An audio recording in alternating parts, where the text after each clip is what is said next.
Hi, in this Sellopolis tutorial, I'm going to show you how to use the Sellopolis website installer, which is used for all of our turnkey websites and our niche blogs.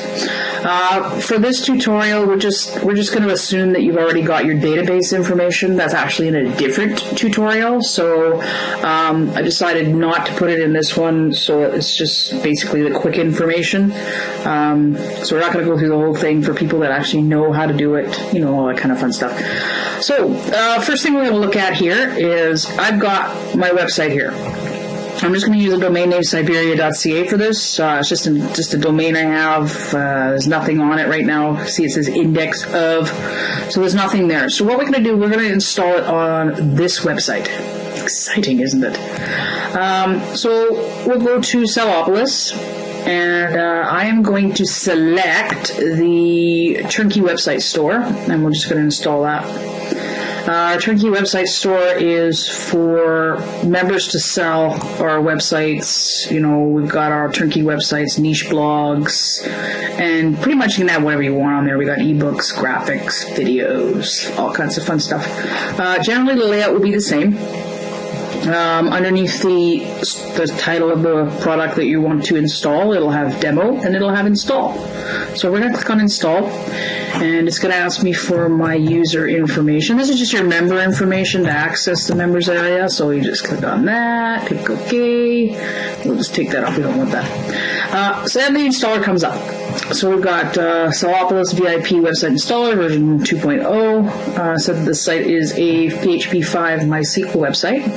It requires an existing database with user permissions, and a Google AdSense is required. You do not need the Google AdSense for the installation, but you do need your database information, which we got somewhere else.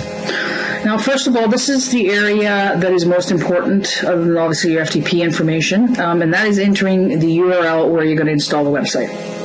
Okay, we are going to install our website on Siberia.ca, but what I'm going to do just to show kind of a little bit of more detail to how it works is we're going to actually put it into a folder that doesn't exist. So I'm going to copy this just so that I have it for now, and we're going to go over here. Oops, I don't need to open that again. To our installer. Now I'm going to create the folder cheese. Okay, we're going to install the folder cheese.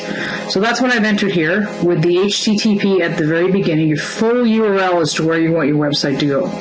Now you can see on the end here I haven't put the trailing slash. There's kind of a reason for it, kind of not. So don't put the trailing slash on the end of it, and then you just put your folder. Now that's only if you need a folder. If you don't have a folder, and you just want to put it on the domain name, it would be like, you know, that would be what it would be, like, you know, HTTP, yada, yada, yada, whatever. Now, the reason for this, and you need this URL, is because once the website is, or sorry, the scripts have actually uploaded via FTP to your server, the actual installer will redirect to an install file that has been uploaded so it can populate your database. So this is very important. If you haven't got the right URL in there, well, I can't find the file, and it's not going to work. And then you'll be contacting support saying, hey, what's going on? Why doesn't this work? So we're just going to put cheese in there, and site name, we'll just put my site name, and site title, my site title. Now we got our database information. The blog installer is set up a little bit different to this. It actually asks for it after. Mainly that's because there's actually a built-in scripts that's actually in the blog itself. So we don't ask for that. It's really simple. It just basically asks for the URL, blah, blah, blah.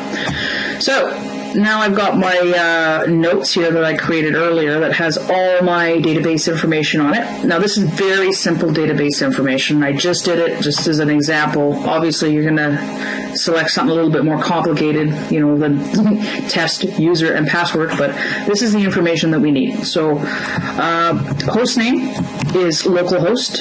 If you're cPanel server, 99 times out of 100, that's what your host name is going to be. If you find you're having difficulty, just contact your hosting person and they'll let you know what the right one is. Sometimes it could be an IP, but for most it's just localhost. We're going to enter now our username, which is Siberia user, and then last but not least, we're going to enter our password. So we'll put a password in here, exit, and we'll hit submit. Now, what happens is the installer basically is asking you just to check the configuration. Just go over the information. I think I might actually change this to maybe a red or something, so it's a little bit more noticeable. It also needs a design. This is very boring. Anyway, we're going to check this over. Yeah, it looks good to me. So we're going to hit the proceed button. Okay, now it's asking for our FTP information. Okay, so now the website I just want to put this on is I want to put it on Siberia.ca. So that's the information that I'm going to use, okay? So I'm going to enter Siberia.ca. I'm not going to enter FTP, Siberia, all that kind of fun stuff. I'm just going to put Siberia.ca. This is usually the standard for FTP. If you find you're having issues with it, again, contact your host, contact support, and we'll figure it out for you.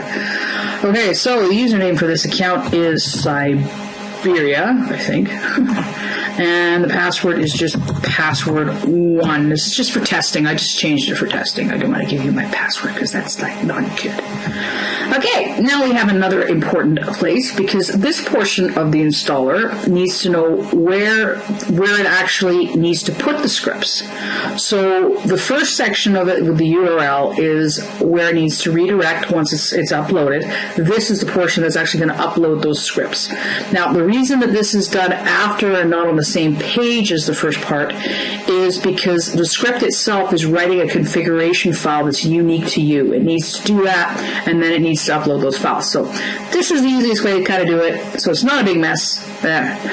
So if we were going to install the website in the root folder, the root www folder or public HTML, we would leave this completely blank.